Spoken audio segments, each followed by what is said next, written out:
So, what is blood? Blood? Yes. It's a connective tissue which consists of plasma and the cellular components. 55% of it is plasma and the rest 45% are the formed elements. What are the formed elements? Platelets. Very good. This is the same thing. Now, you already read about it, the types of blood samples. What are those? Tell me. Whole, whole blood and plasma is the anticoagulated blood and serum clotted blood. It is the liquid portion of the blood after clotting. Okay. And Buffy coat, the thin Buffy coat you have already read. It is the thin whitish layer between the plasma and the RBCs when anticoagulated blood is centrifuged. Now, what is centrifugation? It's a process of separation of components from a mixture. Okay. Now, those are the normal components of the blood. Other components of blood are there for transfusion. Okay, for the purpose of transfusion, other components are also there. So, each of the blood components before transfusion, they are tested for the viral markers. What are those? Hepatitis, B and C, and HIV 1 and 2. Okay. The blood is then processed into subcomponents, and those are whole blood, packed cell volume, fresh frozen plasma, platelets, and cryoprecipitate. Now this is about whole blood. Whole blood is unseparated blood containing an anticoagulant preservative solution. You already know about whole blood, na? In blood coagulation you have already read. So this 1 unit of whole blood contains 450 ml of donor blood, 80 ml of anticoagulant preservative, and hemoglobin approx 12 gram percentage, okay, and hematocrit 35 to 45 percentage. There will be no functional platelets added to it, okay. It should be stored between plus 2 and minus 6 degrees centigrade and should be kept in a refrigerator. So, transfusion should be started within 30 minutes of removal from the refrigerator and completed within 4 hours of commencement, because there may be changes in the composition of whole blood. Okay. Now, what are the indications of whole blood?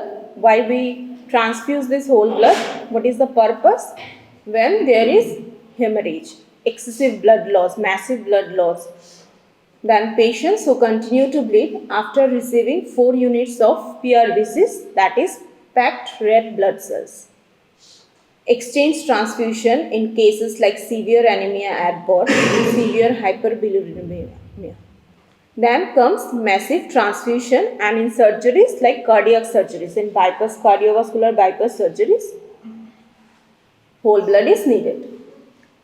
Next come the red cell concentrate, which is also known as PRBC or packed red cells.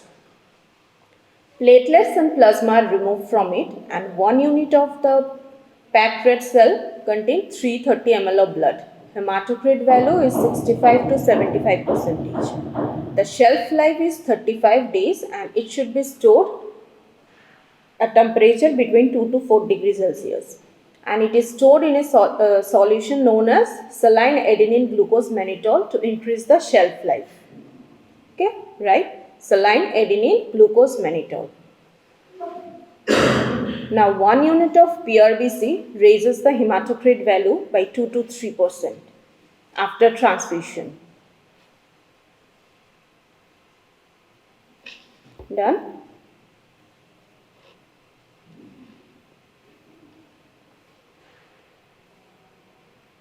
Next, what are the indications?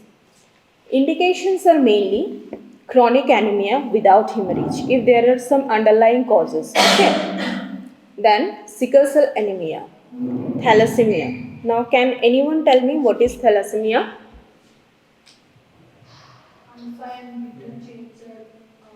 Yeah. Because in that case, the hemoglobin production is affected.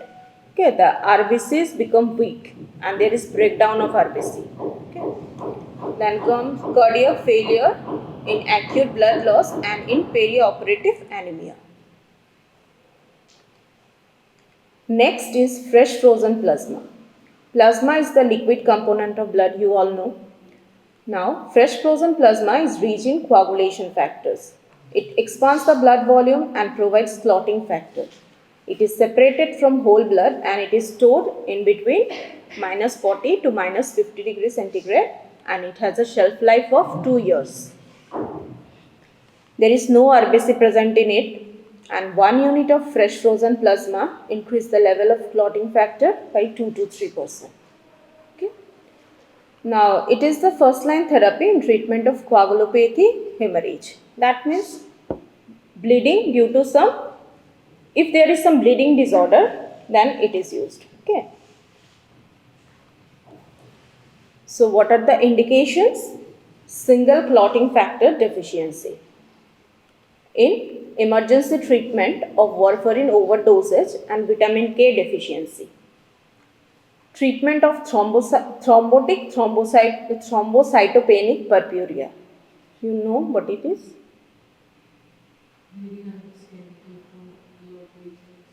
Yeah. It's very rare condition but very life-threatening.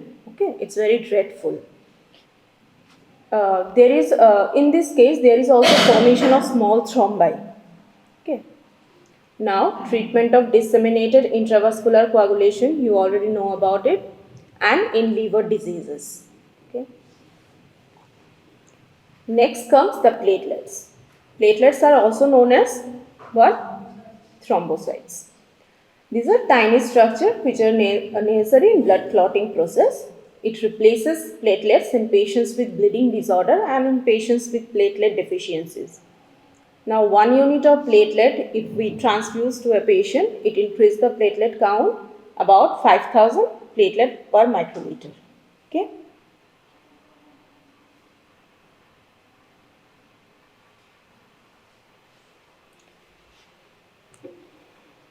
So, what is the other name of platelet? Now, indications of platelet transfusion, bleeding due to thrombocytopenia. What is thrombocytopenia? Yeah. Can anybody tell me the normal count of platelets? Yeah, 1,50,000 to about 4,50,000. Okay. So, this is basically low platelet count. Okay. Now, again due to platelet dysfunction and patients on Clopidogrel who are actively bleeding. Now, what is Clopidogrel? What it is? Yeah, it's a antiplatelet medication. Okay, it's nothing. You will read about it vastly in your pharmacology. And prevention of spontaneous bleeding with counts platelet if the platelet count is less than 20,000. There are other two types which is known as autologous red blood cells which are used for blood replacement following any planned elective surgery like in planned elective appendicectomy or cholecystectomy or any kind of planned elective surgeries. Okay. And it should be donated 4 to 5 weeks prior to surgery. Next one is albumin and plasma protein fraction. This is nothing but blood volume expander and it provides plasma protein. Next is the cryoprecipitate. Cryoprecipitate is a supernatant precipitate of fresh frozen plasma only and it is rich in factor 8 and fibrinogen. Okay, now what is supernatant?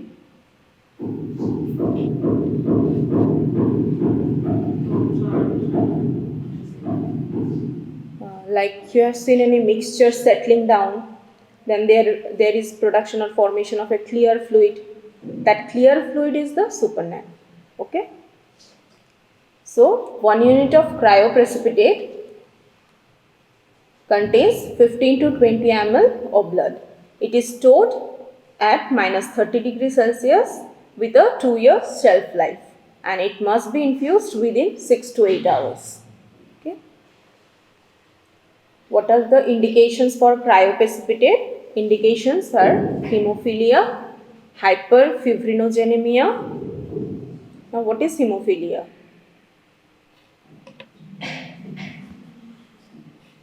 Can anyone tell me?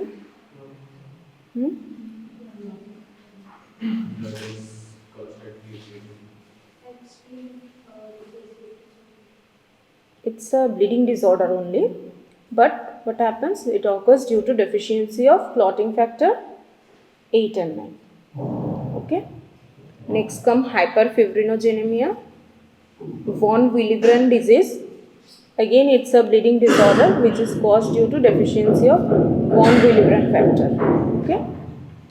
Then comes the disseminated intravascular coagulation, already covered, and hepatic failure, surgical bleeding, and congenital fibrinogen deficiency. Now, hyperfibrinogenemia, what happens in it? There is increase in fibrinogen levels. Fibrinogen is a blood clotting protein. So, when it increases, there will be increased chances of clotting. It may cause dreadful situation like heart attack, strokes, etc. Okay. In cases of surgical bleeding and congenital fibrinogen deficiency.